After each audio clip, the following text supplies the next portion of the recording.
Welcome and thank you for joining me today for day 232 of Bible in a Year New International Version. Today we will be completing the book of Jeremiah with Jeremiah 51 and 52. Jeremiah 51. This is what the Lord says. See, I will stir up the spirit of a destroyer against Babylon and the people of Leb-Kamai. I will send foreigners to Babylon to winnow her and to devastate her land. They will oppose her on every side in the day of her disaster. Let not the archer string his bow, nor let him put on his armor. Do not spare her young men, completely destroy her army. They will fall down slain in Babylon, fatally wounded in her streets.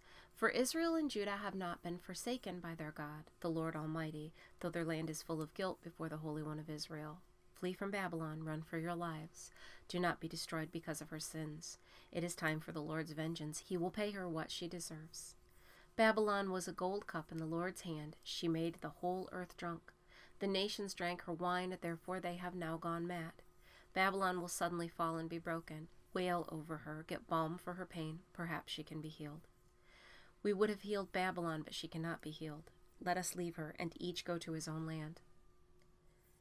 For her judgment reaches to the skies. It rises as high as the clouds. The Lord has vindicated us. Come, let us tell in Zion what the Lord our God has done. Sharpen the arrows, take up the shields. The Lord has stirred up the kings of the Medes, because his purpose is to destroy Babylon. The Lord will take vengeance for his temple. Lift up a banner against the walls of Babylon. Reinforce the guard. Station the watchmen. Prepare an ambush. The Lord will carry out his purpose, his decree against the people of Babylon. You who live by many waters and are rich in treasures, your end has come. The time for you to be cut off. The Lord Almighty has sworn by himself, I will surely fill you with men, as with a swarm of locusts, and they will shout in triumph over you. He made the earth by his power. He founded the world by his wisdom, and stretched out the heavens by his understanding. When he thunders, the waters in the heavens roar. He makes clouds rise from the ends of the earth. He sends lightning with the rain, and brings out the wind from his storehouses. Every man is senseless and without knowledge. Every goldsmith is shamed by his idols. His images are a fraud. They have no breath in them. They are worthless, the objects of mockery. When their judgment comes, they will perish. He who is the portion of Jacob is not like these, for he is the maker of all things, including the tribe of his inheritance. The Lord Almighty is his name. You are my war club, my weapon for battle. With you I shatter nations. With you I destroy kingdoms. With you I shatter horse and rider. With you I shatter chariot and driver. With you I shatter man and woman. With you I shatter old man and youth. With you I shatter young man and maiden. With you I shatter shepherd and flock. With you I shatter farmer and oxen. With you I shatter governors and officials. Before your eyes I will repay Babylon and all who live in Babylonia for all the wrong they have done in Zion, declares the Lord. I am against you, O destroying mountain, you who destroy the whole earth, declares the Lord. I will stretch out my hand against you, roll you off the cliffs, and make you a burned-out mountain. No flock will be taken from you for a cornerstone, nor any stone for a foundation, for you will be desolate forever, declares the Lord. Lift up a banner in the land. Blow the trumpet against the nations. Prepare the nations for battle against her. Summon against her these kingdoms, Ararat, Minni, and Ashkenaz. Appoint a commander against her. Send up horses like a swarm of locusts. Prepare the nations for battle against her, the king of the Medes, their governors, and all their officials, and all the countries they rule. The land trembles and writhes, for the Lord's purposes against Babylon stand, to lay waste the land of Babylon so that no one will live there. Babylon's warriors have stopped fighting. They remain in their strongholds. Their strength is exhausted. They have become like women. Her dwellings are set on fire. The bars of her gates are broken.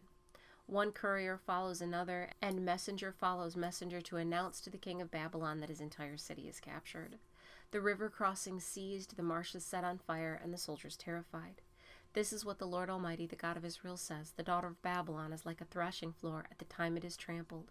The time to harvest her will soon come. Nebuchadnezzar, king of Babylon, has devoured us. He has thrown us into confusion. He has made us an empty jar. Like a serpent, he has swallowed us and filled his stomach with our delicacies, and then has spewed us out. May the violence done to our flesh be upon Babylon, say the inhabitants of Zion. May our blood be on those who live in Babylonia, says Jerusalem. Therefore, this is what the Lord says. See, I will defend your cause and avenge you. I will dry up her sea and make her springs dry. Babylon will be a heap of ruins, a haunt of jackals, an object of horror and scorn, a place where no one lives.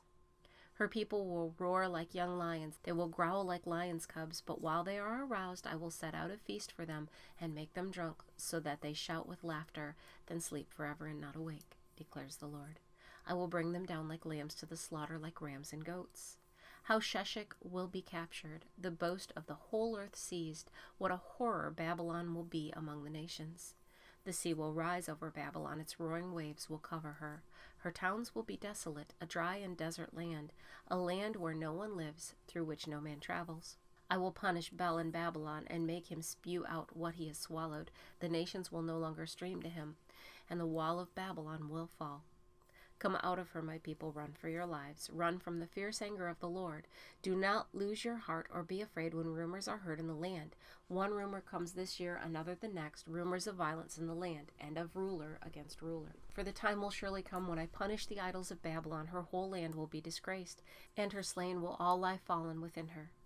Then heaven and earth and all that is in them will shout for joy over Babylon, for out of the north destroyers will attack her, declares the Lord. Babylon must fall because of Israel's slain, just as the slain in all the earth have fallen because of Babylon.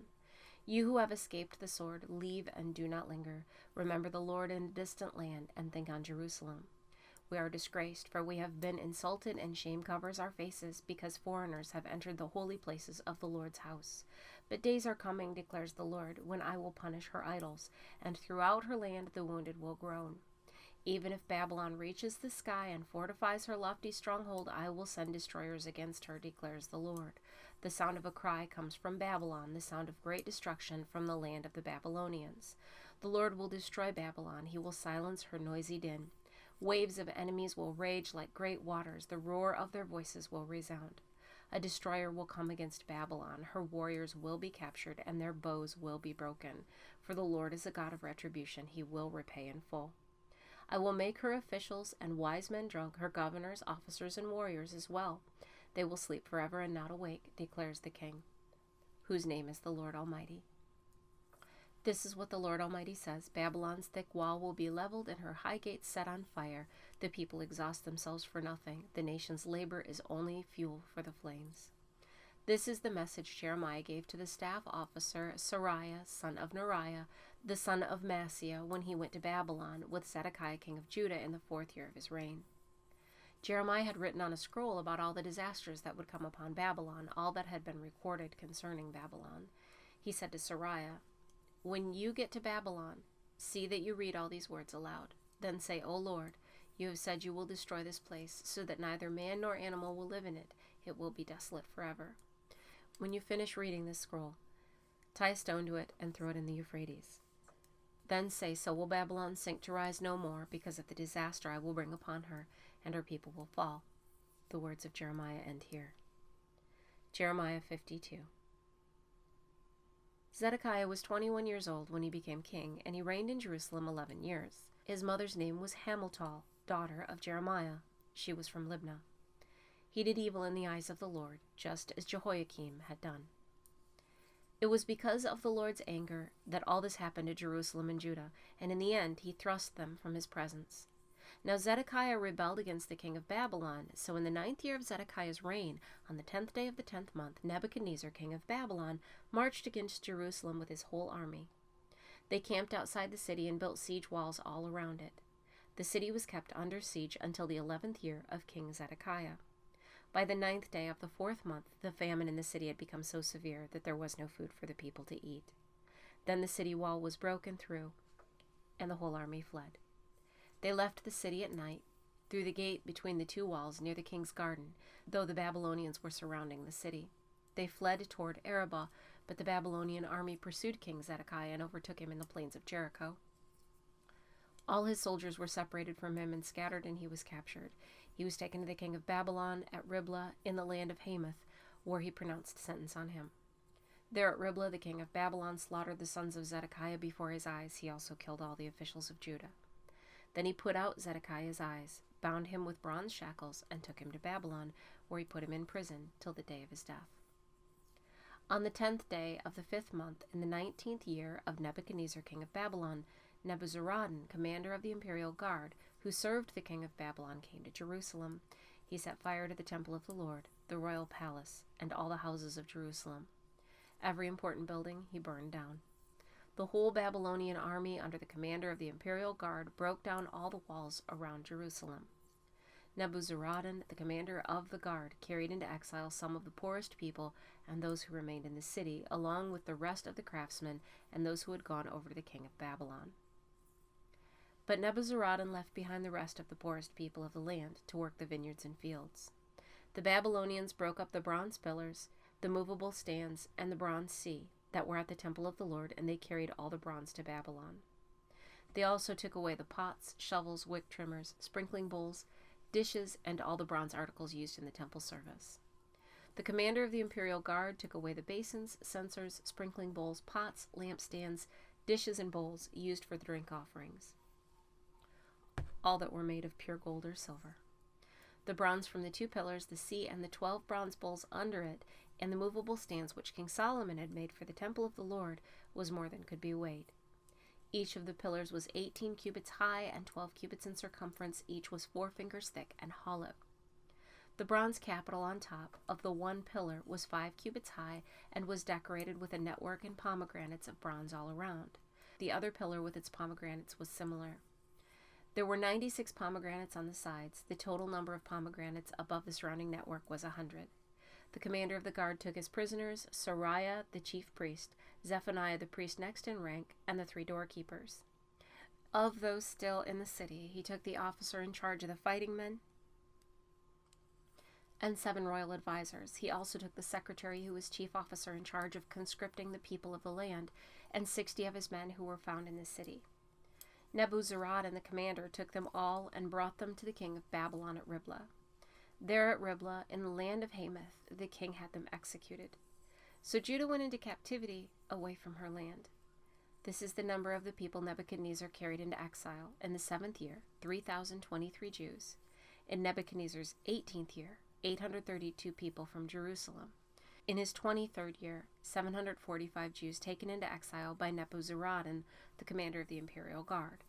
There were 4,600 people in all. In the 37th year of the exile of Jehoiachin, king of Judah, in the year Evil-Merodach became king of Babylon, he released Jehoiachin, king of Judah, and freed him from prison on the 25th day of the 12th month.